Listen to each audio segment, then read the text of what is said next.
ভাই free fire community থেকে leave নিছে এটা তুমি আমি মোটামুটি সবাই জানো, বাট তোমাদের মধ্যে অনেকে ভাবতেছো যে তালহা ভাইয়ের বিড়ি খাওয়া ছবিগুলোর জন্য হয়তো বা সে গেম থেকে লিভ নিছে। আসলে ভাই এরকম কিছুই না, তাকে নাকি অন্য গেম থেকে অনেক ভালো টাকা অফার করতেছিল, যার জন্য সে সেখানে ভালো টাকার অ্যামাউন্ট দেখা চলে গেছে। তবে তালহা ভাইয়ের কাছ থেকে আমরা একটা জিনিসই শিখতে পারলাম যে টাকার জন্য মানুষ কিনা করতে পারে।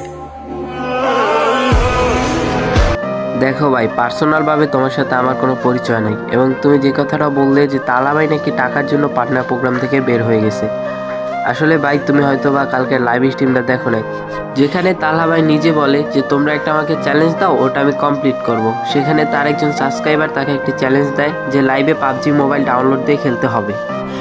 এবং আমরা যারা ফ্রি ফায়ার খেলি তারা মোটামুটি সবাই জানি যে ফ্রি ফায়ারে যারা পার্টনার প্রোগ্রামে থাকে তারা যদি ফ্রি ফায়ার ব্যতীত অন্য কোনো গেম খেলা হয় বা অন্য কোনো গেম নিয়ে ভিডিও বানানো হয়, সেক্ষেত্রে তাদেরকে পার্টনার প্রোগ্রাম থেকে বের করে দেওয়া হয়। আর যেহেতু সে তার সাবস্ক্রাইবারের কথা শুনে তার চ্যালেঞ্জ কমপ্লিট করতে গিয়ে লাইভে পাবজি মোবাইল ডাউনলোড দিয়ে খেলে এবং রুলস ভঙ্গ করে, সেক্ষেত্রে তাকে পার্টনার প্রোগ্রাম থেকে বের করে দেওয়া হয়।